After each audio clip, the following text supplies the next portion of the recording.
Yeah, I got think absolutely destroyed.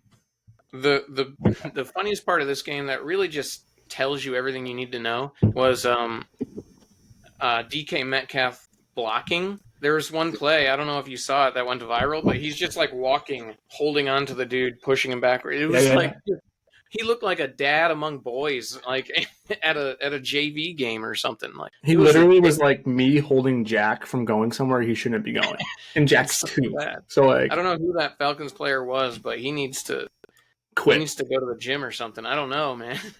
Yeah, that was bad. I think Jack puts up more of a fight than that guy. Yeah, Jesus. Yeah, DK Metcalf did have a good game though. On top of that, too, almost 100 yards and a tutty. Geno Smith threw 2 tutties. He's been up and down this year. So this was nice to see.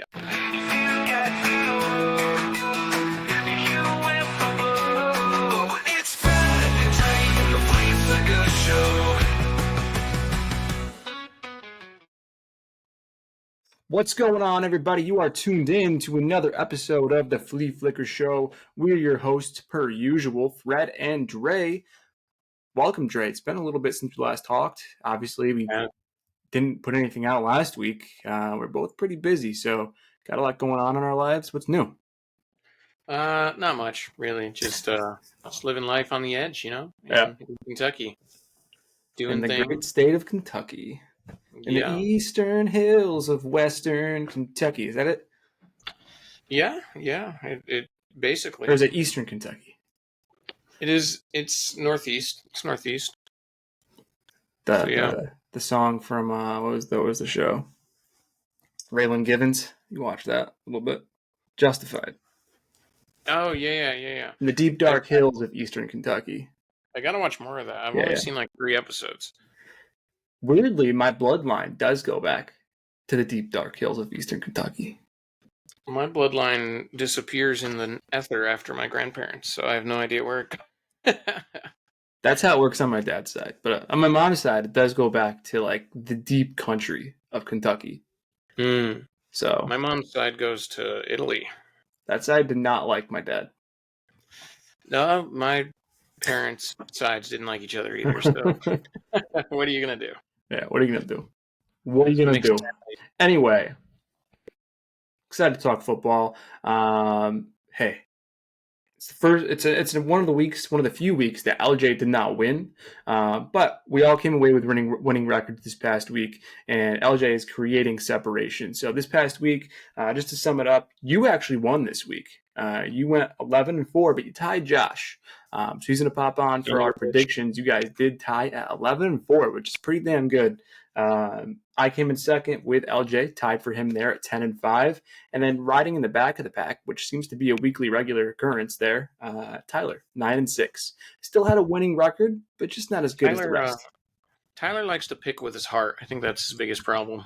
Oh, yeah, he picks the Giants every week. So that's almost always a guaranteed loss at this point. Almost always. But that rounds out the season standings of LJ sitting in top still at 74-33. That's like ridiculous. Damn, that's freaking good, dude. Josh, I don't know if he is. Seriously, I guarantee he does not bet. Guarantee it. The next guy on the list, Josh, he bets a lot. He's at 68-39, so not too bad. He uses betting and spreads to predict his where he's going to end up. So apparently it's doing pretty well for him. I'm in third at 63-44. Right behind me on my coattails is you at 62-45. And then Tyler, again, rounding out the back, 59-48. Hey, still positive. Still positive. That's something. And not just by like a game. He's still positive. But yeah, obviously we want to get into the recap here, but before we do that, I've just got a little bit of trivia here for you. Not so much trivia, it's just kind of a Madden go through here. So Madden ratings, they do get a lot of flack. Players talk shit about their own Madden ratings all the time, about how they should be higher, should be lower. I'm going to give you a few skill position players from a team. You might want to write them down just so you can see them. I'll put them right here on the video. But based on these numbers, can you tell me what team this is? I'll give you a minute on the clock. Is it skill position group? Skill position. Skill position only. So no offensive linemen, no defensive linemen, nothing like that. Just skill position players. So coming in at QB, starting that off, you got a 93 rating. Running back, 82. Tight end, 79. Wide receiver goes 88, 79, and 76 for the 3 wide receivers. 93, 82, 79, 88. So a good wide receiver, a good quarterback, solid running back. Oh man. It's going to be, since you're asking me this, it's going to be something strange for sure. It's not like the Saints or something, right? It is not. Oh, God, if Derek Carr was a 93. No, Derek Carr's 93. That was silly. Bills. I don't know if James Cook would be at 82. He's probably higher than that. Is that your guess? It's not Jets, is it? It's not Jets. We'll go Bills. Screw it. It's the Bills. Is it really? It is the Bills. So that's a pretty damn good guess. It is their updated rankings. So their updated Madden rankings with Amari Cooper there puts the top receiver at 88. Amari Cooper for sure. Yeah. It was 79, 76, and a 74 for the receivers, which I think at this point early in his career, I think Keon Coleman being a 74 is a little bit generous. Outside of last week, he hadn't done anything all year, so maybe closer to a 70, I think, is more accurate. And like you said, James Cook should definitely be higher than 82. 93 is not bad for Josh Allen. I feel like he's usually higher than that. I feel like they put him pretty low. Maybe from all the picks last year. I don't know. Possibly. Well, if picks are coming into it, I hope that they give Patrick Mahomes a serious downgrade next year because dude's leaving the league eight interceptions this year. So he's the face of the league. The NFL would never let Madden do that. Yeah, 6 touchdowns, 8 interceptions. Dude's slacking. But yeah, good job there. That's the first one of those. I want to put these in as a weekly occurrence. So I think they're a little bit fun just to kind of see what it looks like. But good job with the guess in there. I'm surprised I got it right. Pretty quick. That was your second guess. So that was pretty quick. Well, let's get into the games here. Starting with Thursday Night Football, Broncos Saints. The Saints thought they could stop the run game, but the Broncos treated them like a one-night stand, left them gasping and begging for mercy. The Saints came into a gunfight with only a prayer and couldn't keep up. So this one was just a bloodbath. The Broncos won 33-10, all powered by the run game. Yeah, there's not too much to talk about this game. I thought it could be close, but only because I like Spencer Rattler, really. But he hasn't. He looks a little like he's behind in. I don't know how much like first team reps he's been getting. He was the third string quarterback up until 2 weeks ago, so he's probably still learning the speed of the game. And the Broncos, the defense has been pretty nasty this year so far. Bo Nix still hasn't been super impressive. He's had a couple good games. This was not really one of them, but he didn't make like any crazy mistakes. And like you said, rushing game, Javonte Williams, he showed up. He showed up in this one, 2 touchdowns, 6.3 yards per attempt, pretty wild. Yeah. So, I also want to point out in the rushing game, Bo Nix did have 70 yards rushing. He did. So while he didn't light it up in the passing game, he did have 70 yards rushing. Fucking Cortland Sutton, though. 0 targets, 0 receptions, 0 yards, period. Just a flat-out goose egg. They should trade him at this point, right? Like, what's going on? They should trade him. Like, they're not a passing offense. Just trade him. He's regaining confidence there with Troy Franklin, his Oregon wide receiver, so that's cool. Just trade Cortland Sutton. You can get something for Cortland. I mean, he proved last year under Russell Wilson. He still has something in the tank. So I think he's an underrated receiver overall, but he just wasn't using this offense, and he still hasn't been all season. So get him to a contender. You can certainly get something. Like, trade him to the Steelers, dude. Trade him to the Steelers. Wide receiver 2 for the Steelers? Fuck yeah, that'd be a good move, actually. That'd be a pretty good move. You could see him going to Washington. Wide receiver 2 there next to Scary Terry. So I wouldn't want to see it, but it could happen. Yeah, a couple options there. But yeah, the Broncos pretty much dominated the Saints. And that's all there is to it, man. That's all there is to it. Do you think the Broncos are a possible wild card team? I think it's possible, just because of coaching. I mean, Sean Payton, it's the same kind of situation as the Chargers. It was kind of a revenge game, too. Forgot to mention that. Yeah, it was kind of a revenge game. They came in there and whooped ass for Sean. But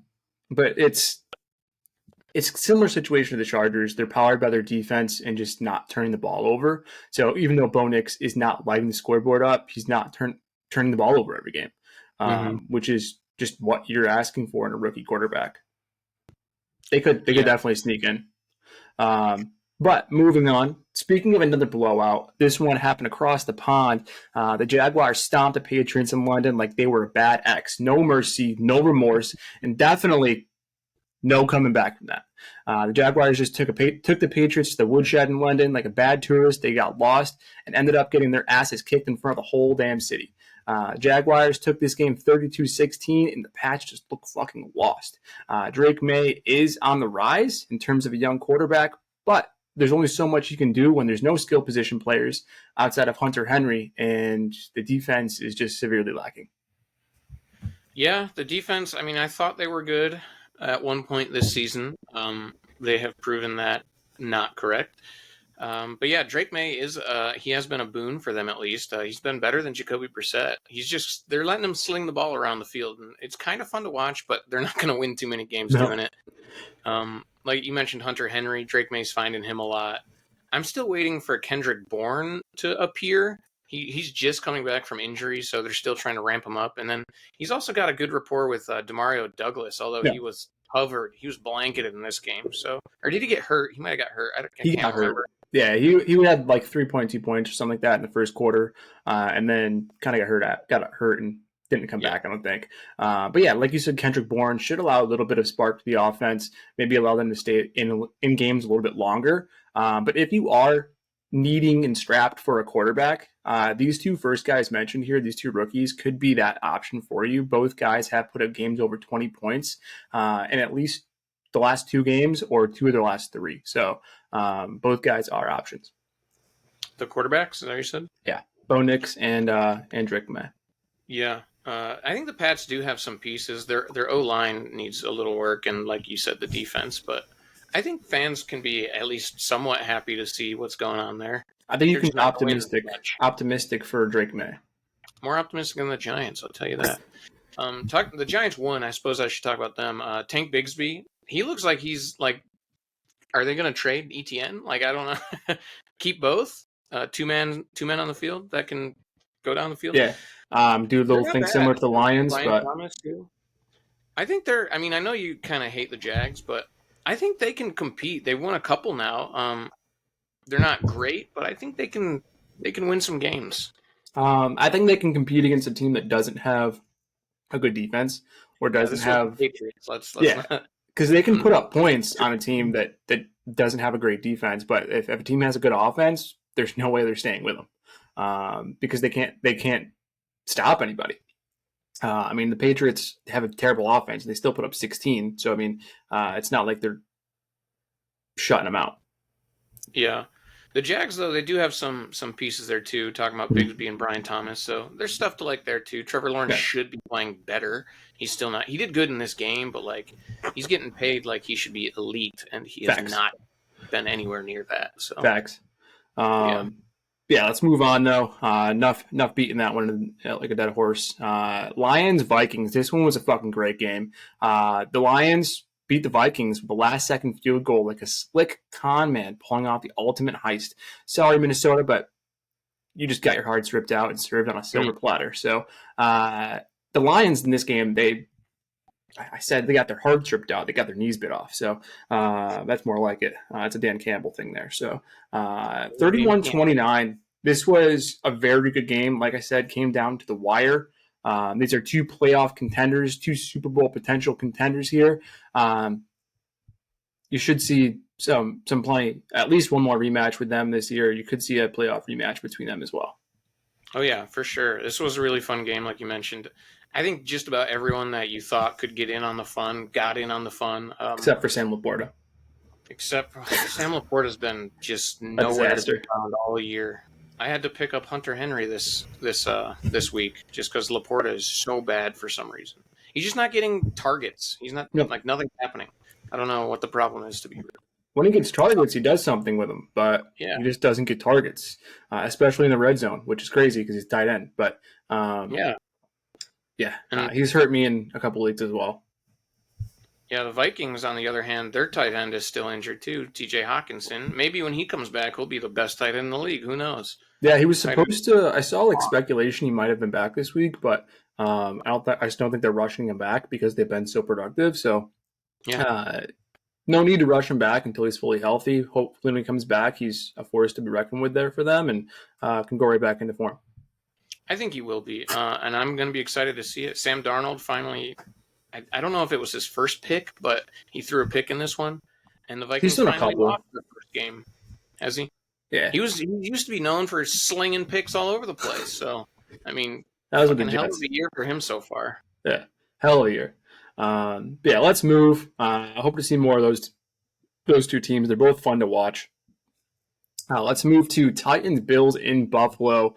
What's the deal with the Buffalo Bills? Absolutely wrecking the Titans in Buffalo. I mean, it was like watching a lion take on a bunch of lost tourists in a safari. The Titans came in thinking they were going to have a nice afternoon. The Bills said, no. This is our house. It was brutal, absolutely brutal. At one point, I thought I saw a Titan drop down to the ground and start Googling new careers. It was that bad. I think I might have seen Will Levis on the bench just scrolling LinkedIn, trying to find something new. So the Titans are an absolute dumpster fire. Bills took this one 34-10 and are absolutely rolling. Yeah, in the NFC East anyway. Yeah, I feel like it was like pretty easy for him too. I mean, Josh Allen went off through over 300 yards and 2 tutties. They found a new running back to go with James Cook and Ray Davis. He's looked pretty good out of Kentucky, baby. I'm pretty sure. He scored and he ran for 8 yards on the per rush. They only gave him 5 carries, but still he did work with those 5 carries. And then you mentioned Keon Coleman earlier. He had over 100 yards in this game. He had a big catch there. What do you have, like 120 yards or something? So his first game with Amari Cooper, and Amari Cooper showed right away he had chemistry with Josh Allen. So I think Amari Cooper definitely opens things up for Keon Coleman. Keon Coleman being a rookie might not have been able to handle that number 1 wide receiver role, but him going in as number 2, mismatch nightmare out there because he's a talented guy. Yeah, and we'll talk about the other trades as we get to them too. But Amari Cooper might have been the best trade of the trade deadline so far. I think he's huge for this team. They absolutely need him. Huge, baby. For the Titans, Mason Rudolph got his first start. I don't know if he looked better or worse than Will Levis, but he didn't look better. So you might as well just stick Levis out there. I mean, I know Levis was out this game for injuries, but Mason Rudolph is not looking better than him at this point, so he's not getting you wins. They just got rid of DeAndre Hopkins, so just stick Levis out there. Yeah. D-Hop, did you see D-Hop's yardage total in this game? I know it was dog shit. I had him on the bench in 2 of my leagues. He had 1 catch for -2 yards, and then they traded him. His last game is in the Titans. He gets -yards. That's wild. Oh, my God. That's hysterical. But now he has Patrick Mahomes, so now he's going to go back to vintage Hopkins. Yeah, we'll get to that when we talk about the game. But yeah, the Titans were just dog shit in this game. I think they've given up on their season. I think so. And I think we've given up on this game as well. Let's move to Indiana. The Dolphins and the Colts took one into action. The Colts sneaked past the Dolphins in a game so painfully boring. It felt like watching 2 wet blankets get into a slow motion fight. I've seen more action at the DMV. I'd rather poke my eyes out with a fork than sit through this shit again. By the end, I was convinced that the only thing less exciting than that game was my love life. And at least with that, I know I'm getting some action eventually. So this game was boring as all hell. But the Dolphins, the Colts, ended up taking this one 16-10. Yeah, let's not spend too much time on it. I mean, it was just a shit show. The Dolphins, I mean, they'll have a quarterback finally next week. Tyler Huntley threw a touchdown, so, there's that. That Tim Boyle come in, like, that's a disaster. A-Chain, Mostert, Jalen Wright not doing anything. Jalen Waddle, Tyreek Hill not doing anything. Odell Beckham not doing anything. Jonnu Smith had 96 yards and a touchdown. Yeah, where the hell did that come from? 20 fantasy points in PPR from Jonnu Smith? No idea. Couldn't tell you. But it's probably not going to happen again for the rest of his career. No, especially because Tua's coming back and he doesn't target tight ends. He only targets Waddle, he targets Hill, and he targets Eshane. So it's not going to happen. But like we said, this was the shitter of the week, and it lived up to it. So let's. Colts, there's nothing to even talk about. So nothing to talk about. Good job on the win, Richardson. Good job on the win. You did something.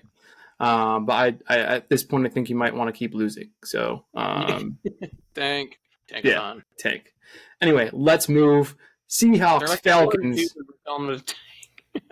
What? They're like 4-2, and we're telling them to tank. They fucking suck. I mean, like, they're good with Joe Flacco. Like, Anthony Richardson is dog shit. Yeah, he's terrible. So he's not good. He looked good his rookie year. But, like, it's his rushing ability that makes him look good. Yeah. I think it's his rushing ability, and once teams were able to scheme for that. He got a cannon. But, yeah. So did Terrell Pryor. So did, what was the old Raiders quarterback that had the cannon? Marcus Russell, dude. They all had cannons. They're all athletic, but they couldn't throw for shit. They had no accuracy, terrible decision-making. So he's got a lot of room to improve. These guys come and go all the time. Yeah. We'll see if he sticks. But. We'll see. Let's move, though. Seattle and Atlanta. In Atlanta, this is one that we thought was going to be an absolute shootout on both sides, but it was pretty one-sided. The Seahawks absolutely racked the Falcons in a game that was supposed to be, again, a showdown, but turned out to be more one-sided than a Tinder date gone wrong. I mean, this was like showing up to a party thinking you're going to have a wild night, only to find out that it's a bunch of dudes in sweatpants playing video games. The Falcons looked like they were just there for the free snacks, with the Seahawks.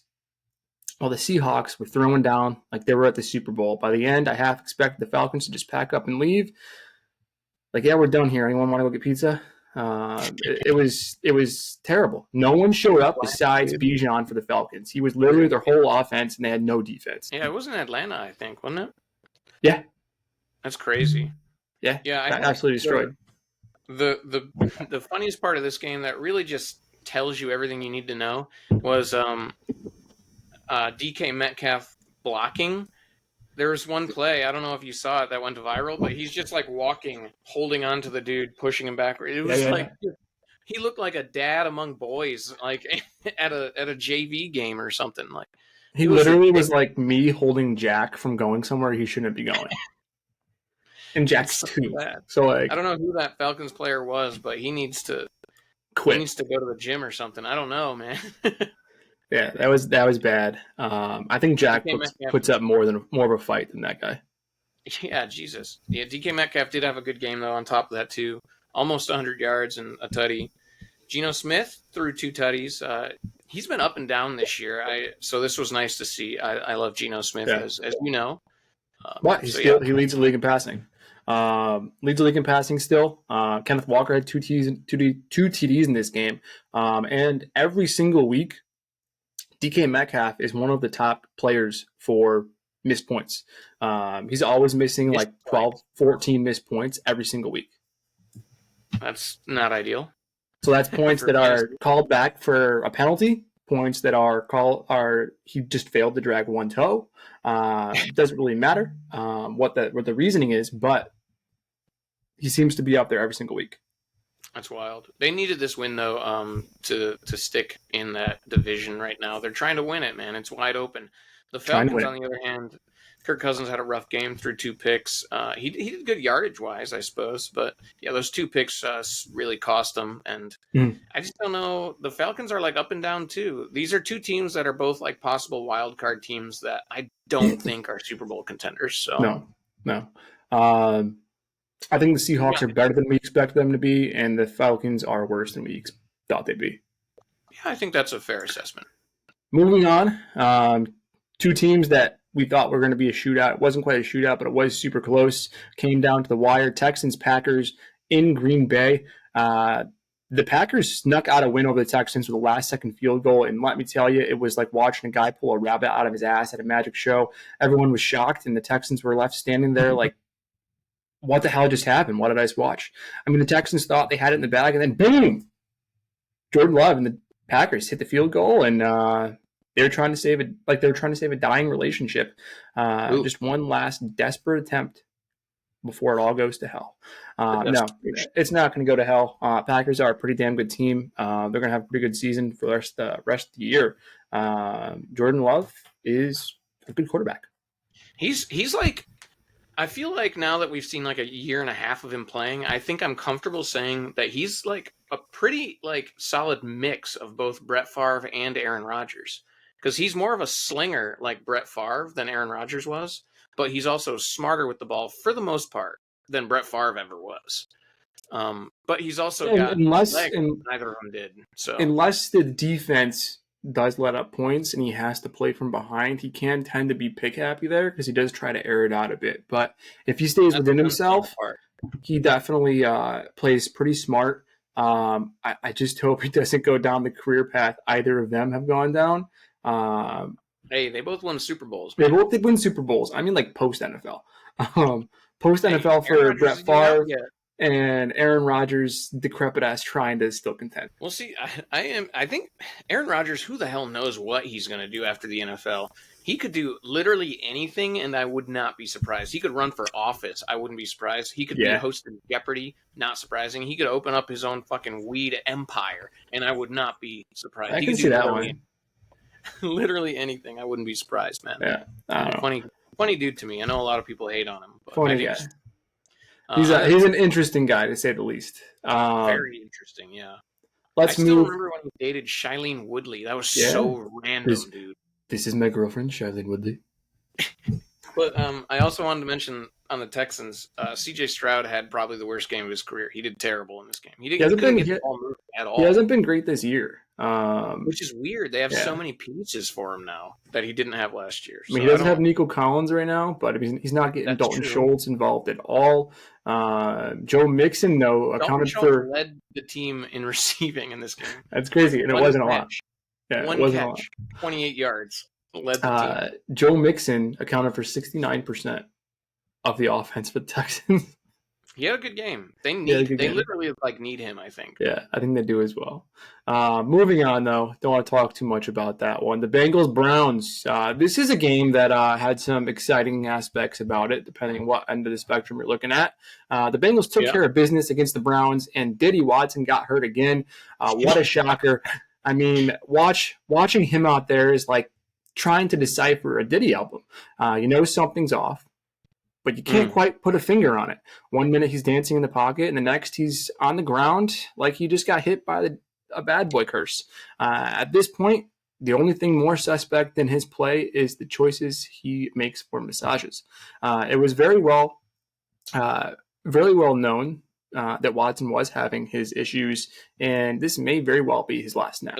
Ever. I wouldn't be surprised. Yeah. Because, he's talented enough to stick around, but with his off-field baggage, he needs to be way better than he has been to even be considered. So I think he's done, personally, but we'll see when that happens. He needs to be in an environment that has a ton of structure, something like a Bill Belichick-led Patriots team, which doesn't exist anymore. And any team really that has that structure currently already has a quarterback. So I don't see him going there. He's a locker room cancer. Despite I'd say Chiefs, Ravens, or Steelers, but none of them are going to touch him, I don't think. So yeah, I know Jameis Winston had his back, but I don't know that a lot of people do.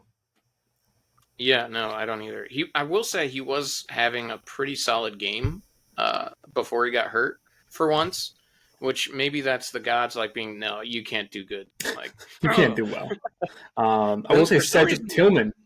Cedric Tillman had a very good game. Cedric Tillman. He was the fourth string wide receiver for the Browns. Then they traded Cooper, and he got pushed in the starting lineup. I actually drafted him last year in Dynasty, left him on my taxi squad, took him off my taxi squad this year for Luke McCaffrey, who is still just not doing anything. But anyway, it's tough to see a guy you draft go and do something. My logic was, as long as Deshaun Watson's there, he's not going to do anything. As long as Amari Cooper's there, he's not going to see the field. Both those things happened in 1 week where Deshaun Watson went down and they traded Amari Cooper. It does open the door for our guy, Winnie the Bish, Jameis Winston. Hope he does very well. He's a very fun player. I'm very excited to watch him. They did put Dorian Thompson-Robinson in this game. I don't know if it was before Winston. It was right? Because he got hurt, and then Winston came in. Pretty terrible. Yeah. I don't know why they even played him over Winston. That was weird. He's always looked terrible his whole career, so. Yeah, I'm excited. I like DTR. I liked him out of college, but yeah, he's looked bad in the NFL so far. Mm-hmm. But yeah, I'm excited to watch Jameis Winston this week. I can actually root for the Browns this week, which is fun. Nick Chubb also had his first game back. And a touchdown. He got a touchdown. He looked pretty rough other than the touchdown, but we'll see if they ramp him up in the next game. But I'm excited to watch the Browns. We didn't talk about the Bengals at all. No, there wasn't really too much to talk about, honestly. They didn't do anything really exciting. Obviously, the receivers get involved, but you expected them to do more in this game. There just wasn't really. It's another notch in the win column, which is good for them. They need it in their division, but Yo, Rusty, what up? We're still going over the recap, but happy for you to join us here. Yeah. Joe Burrow, he did throw 2 tutties in this one to T. Higgins and one to Jamar Chase. So, yeah, that's about all I got for the Bengals. So yeah, moving on. We're going to talk about the Eagles game here. That's the last of the 1 p.m. slate. So the Eagles ended up taking this one 28-3. The Eagles took it to the Giants, and Saquon Barkley showed up like an ex who just hit the lottery. He had more yards than the entire Giants offense. It was like he was out there saying, thanks for the memories, even though they weren't that great. The Giants looked rough. As they will for the rest of the season. Yeah. I mean, it was the first game without Andrew Thomas, and for some reason, some people thought that we could win against the Eagles. We do not play good at all when Andrew Thomas isn't blocking, so I don't know who thought we could win this game, but I didn't, and we didn't, so yeah, it was awful. Bench Daniel Jones, please. Yeah, bench him. Drew Lock didn't look much better, so. I don't care. I don't want to see Daniel Jones' face on that team anymore. I'm done with him. I will watch them tank with Drew Lock or Tommy DeVito. Or throw Devin Singletary at quarterback. I don't care. I'm done with Daniel Jones, all right? Tank with Tommy. At least he's fun. He won too many games last year, though. I don't know. At least he's got the whole Italian aura going. He's got the fans, at least. Throw him out there. Well, I'm done with this game, even though it's my team and I like to boast about the win. But let's move to Rusty's guys, the Raiders-Rams. A.J. Brown did score. He got me a big Raiders-Rams. Raiders actually stayed in this game longer than I expected them to. It was 15-20 Rams. The Rams squeaked out a win against the Raiders in a game that was closer than anyone expected, like a one-night stand that somehow turned into a brunch date. The Rams were supposed to roll over them, but instead it was like watching 2 drunk idiots trying to outfail each other at the bar. What a mess. It wasn't great. There wasn't a whole lot there for either team, as expected for the Raiders after getting rid of Devontae Adams. But Rams, they're getting healthier, so there's a positive. Hey, Kyron Williams, your guy that scores every week, had 2 more tutties in this one. 2 more. And Gardner Minshew looked fucking awful. I love Gardner. What do you think about Minshew and O'Connell? Which one's better? Which one's worse? What's going on there? O'Connell broke his thumb, I believe, so he's going to be out for a few weeks. But Gardner has not had any of the magic that he used to have, so I'm just over the season. Give me Shedeur. You guys going for Sanders? Yeah, most likely they're going to take him, but we'll see. I don't think he's really had that much of great play at Colorado even, but they say he's got a leaky offensive line. But we'll see. I feel like he'd be better than Minshew and O'Connell, like what they've been showing at least. I don't know. I just get out of mediocrity. The problem with the Raiders is they win too many games to get a good draft pick, and they don't win enough games to make the playoffs every year. So I'm tired of just being slightly below average. Just tank finally and get a good quarterback. Just being in football purgatory. Yep. It's 20 years. Hey, you got Brock Bowers at least. That's something, right? Well, they can't keep anything nice. They get rid of all their nice toys, so they'll get traded away at some point too. We'll see. Crosby's a dog. He's gonna go to the Lions. It's just. I think he wants to get traded at this point. He got a tattoo of the Raiders on himself, so now he's stuck. It's like getting a tattoo of your ass. Still Brandon. Now he's there for his career. Yep, can't move. Josh Jacobs got one. Well, let's move. He's gone. And obviously he's not there. But let's move. Panthers Commanders. This is an absolute shit show. Panthers lost this one 40-7. So they lost this by 33 points. More than most teams score on a regular basis, or any point in the season. The Commanders absolutely humiliated the Panthers, and it was like watching a high school bully take candy from a baby, pure domination. The Panthers looked so lost out there, they might as well have been wearing blindfolds and spinning in circles. It's like they showed up to a gunfight with a rubber chicken and just could not do much of anything. What more is there to say? The Panthers are fucking terrible with or without Bryce Young. The Andy Dalton experiment is over, and cue all the memes of Xavier Leggett talking like the guy from Waterboy. You can't tell what he's saying. You can't tell what's going on for the Panthers. Everything is just a disaster. I don't know what they're going to do in this offseason. They're probably going to get the number one pick. Do they take another quarterback? What do they do? No, they don't. There's no one to take in this one that they could confidently say is better than Bryce Young, I don't think. Or that Bryce Young looked at least. I think you can. Bryce Young's really bad. On this team, I don't think so. Bryce Young's really bad. Yeah, but any rookie probably would with what's going on in this team. It's a disaster. Honestly, I'm fully on board for all teams, all sports having relegation.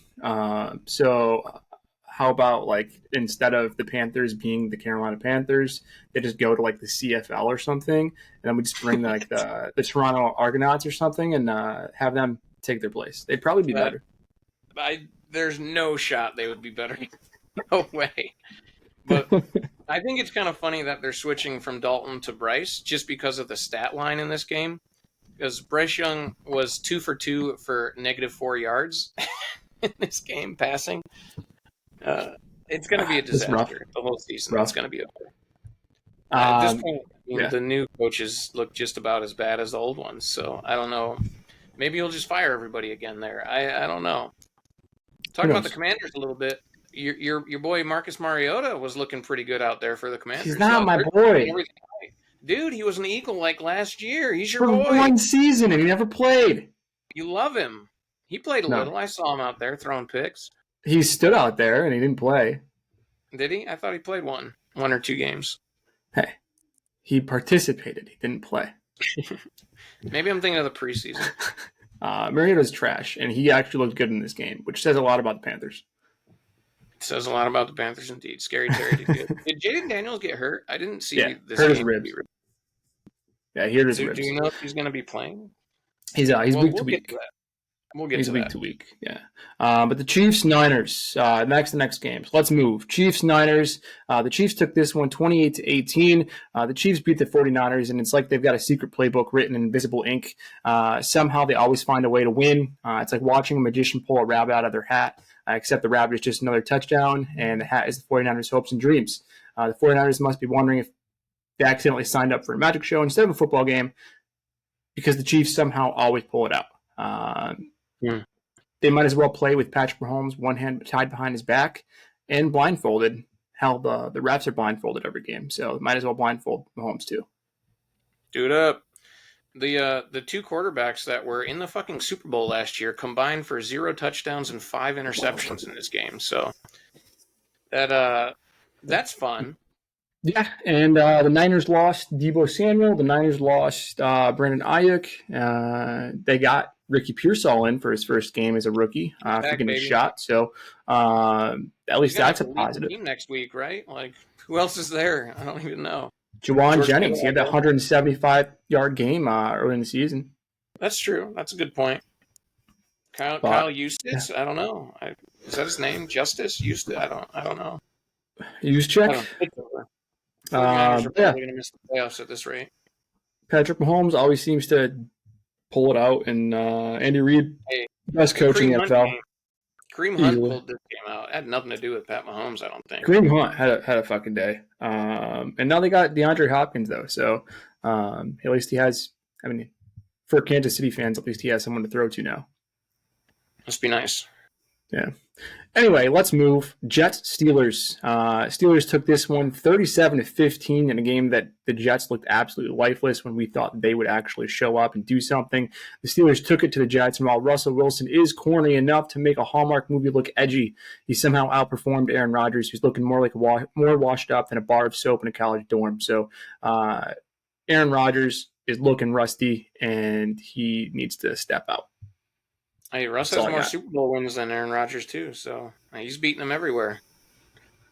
Yeah. I like Russ. We've been talking about Russell Wilson. I mean, it wasn't he's super corny, but I like him. Fucking good. And everyone seemed to be against replacing Justin Fields for Russ. We have been calling for it since Russ was like available to come back, and lo and behold, they look way better with Russ, in my opinion, in game George Pickens looked really good. Yeah, he was covered by Sauce Gardner all game. Speaking of Justin Fields, I saw rumors that the Steelers and Giants could be talking about a trade for Justin Fields, and I am not sure if I would want that or not. I'd like him better than Jones, but I also don't know if I want to make any trades at this point. It's like already over. But I don't know. It'd be interesting. And he's still on his rookie deal, I think, so he'd be cheap. But I think he just has one year left on his deal. Fuck it, let's do it. Let's pull it off. Trade him. Might as well. He's exciting at least. Not too much to talk about that one. Steelers actually look good. Their defense is really good, so they should actually contend. But let's move on to a game that he did. But moving to a game that looked pretty good on paper, at least. Monday Night Football, Ravens Bucs, 41-31. Ravens take it, but it was not that close. If you actually watched the game, the Ravens took down the Buccaneers, and it was like a horror movie out there. The Bucs were dropping like flies, and Lamar Jackson looked better than ever, running around like he was auditioning for the next Fast and the Furious movie. This was an absolute onslaught by the Ravens. The Ravens looked really good. Lamar threw for 5 touchdowns and proved that he can air it out. It wasn't just a fluke when we talked about it last time. He looks clearly the favorite for an MVP again, and he's proving doubters wrong that he isn't just a running quarterback. He can't pass. Yeah, I suppose. I still don't like Lamar Jackson, but yeah, he had a really good game.